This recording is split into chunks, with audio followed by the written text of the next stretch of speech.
வணக்கம். இன்றைக்கி நம்ம பார்க்க போகிற சமையல் என்னென்னு பார்த்தீங்கன்னா, ஒரு தோசை வெரைட்டி தான் பார்க்க போகிறோம். நார்மலாக எப்பயும் போல் நம்ம வெள்ளை அரிசியில் தோசை பண்ணாமல் இது மாதிரி பாரம்பரிய அரிசியான மாப்பிள்ளை சம்பா அரிசியில் கிறிஸ்பியான தோசை செஞ்சு சாப்பிட்டு பாருங்கள். நல்லா ஆரோக்கியமாகவும் இருக்கும், உடம்பு நல்ல ஸ்ட்ரென்த்தாகவும் இருக்கும்.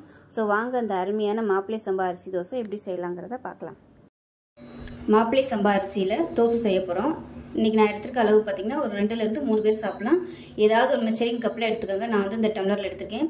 இந்த டம்ளரில் 1 டம்ளர் அளவுக்கு மாப்பிள்ளை சம்பா அரிசி எடுத்திருக்கேன். அதே டம்ளரில் 1 டம்ளர் அளவுக்கு இட்லி அரிசி எடுத்திருக்கேன். ஸோ நீங்கள் வந்து ரெண்டுமே சேர்க்குறனாலும் சேர்க்கலாம். சேர்த்திங்கன்னா கொஞ்சம் தோசையோட ஒரு மாதிரி களி டேஸ்ட் மாதிரி வரும். அதனால் நம்ம இந்த அரிசி சேர்த்தோம்னா தான் கொஞ்சம் கிறிஸ்பியாக வரும். அதுக்கு பார்த்திங்கன்னா 2 டம்ளர் அரிசிக்கு 1/2 டம்ளர் அளவுக்கு உளுந்து, கொஞ்சமாக ஒரு 1/4 டீஸ்பூன் போல் வெந்தயம், இது எல்லாத்தையும் நல்லா கழுவிட்டு நல்லா ஒரு 5 மணி நேரம் ஊற வச்சுக்கலாம். இந்த அரிசி வந்து பாரம்பரிய அரிசி வந்து நல்லா ஊறினா தான் அரைப்படும். அதனால் நல்லா ஒரு 5 மணி நேரம் எல்லாத்தையும் ஊற வச்சுட்டு பார்க்கலாம். இப்போ இது நல்லா ஊறிடுச்சு. இப்போ வந்து நான் கொஞ்சமாக போட்டிருக்கிறதுனால மிக்சியில் போட்டு அரைச்சிக்கிறேன். நீங்கள் இதே அளவில் வந்து நிறைய சேர்க்குறதா இருந்தால் கிரைண்டர்லேயே வந்து நீங்கள் அரைச்சிக்கலாம். கிரைண்டரில் போடுறதா இருந்தால் உளுந்து வந்து தனித்தனியாக போட்டுக்கோங்க. நான் வந்து கொஞ்சமாக இருக்கிறதுனால எல்லாத்தையும் ஒன்றா ஊற போட்டேன். இப்போ மிக்சியில் அரைச்சிட்டு பார்க்கலாம். இப்போ நல்லா நைஸாக அரைச்சாச்சு.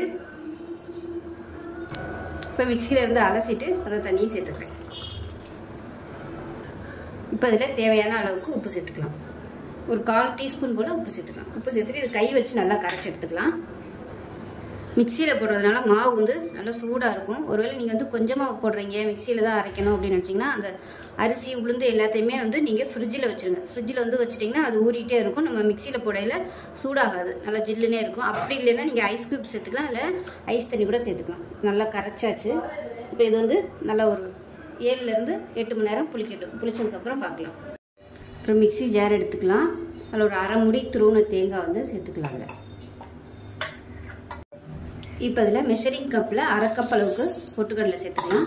நான் வந்து இன்றைக்கி வரமிளகா சேர்க்குறேன். வரமிளகா போட்டு பொட்டுக்கடலை சட்னி வச்சோம்னா டேஸ்ட்டாக இருக்கும். அதனால் நான் வந்து வரமிளகா சேர்த்துருக்கேன். நீங்கள் பச்சை மிளகா சேர்க்குறதுனால சேர்த்துக்கோங்க. கொஞ்சமாக கருவேப்பிலையில் சேர்த்துக்கலாம்.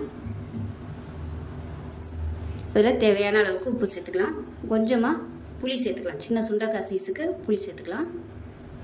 இப்போ கொஞ்சமாக தண்ணி சேர்த்துக்கலாம். இப்போ இதை வந்து நல்லா நைஸாக அரைச்சிக்கலாம். இப்போ நமக்கு சட்னி ரெடி ஆயிடுச்சு.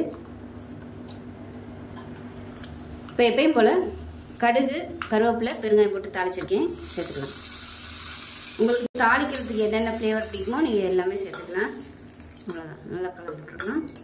இப்போ நமக்கு மாவு பார்த்திங்கன்னா நல்லா புளிச்சு வந்துருச்சு. இப்போ நம்ம தண்ணி ஊற்றி கலக்கிக்கலாம். தோசையாக ஊற்றுறதுனால நம்ம தண்ணி ஊற்றி கலக்கிக்கலாம். இதுவே நீங்கள் இட்லியாகவும் ஊற்றிக்கலாம் வேணும்னா. இப்போ தோசை மாவு ஊற்றுற அளவுக்கு கொஞ்சம் கரைச்சாச்சு. இப்போ கல் காய வச்சுட்டு தோசையாக ஊற்றி எடுத்துக்கலாம். இப்போ தோசைகள் நல்லா காஞ்சிருச்சு. தோசையை ஊற்றி எடுத்துக்கலாம்.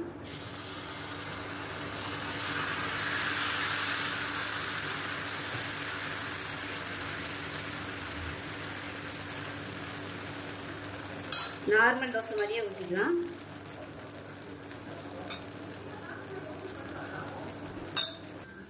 தோசை நல்லா மேலே வந்துருச்சு. திருப்பி போட்டுக்கலாம்.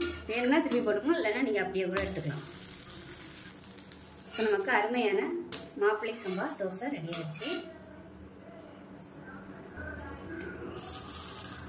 இப்போ இதே மாதிரி எல்லாத்தையும் ஊற்றிட்டு பார்க்கலாம்.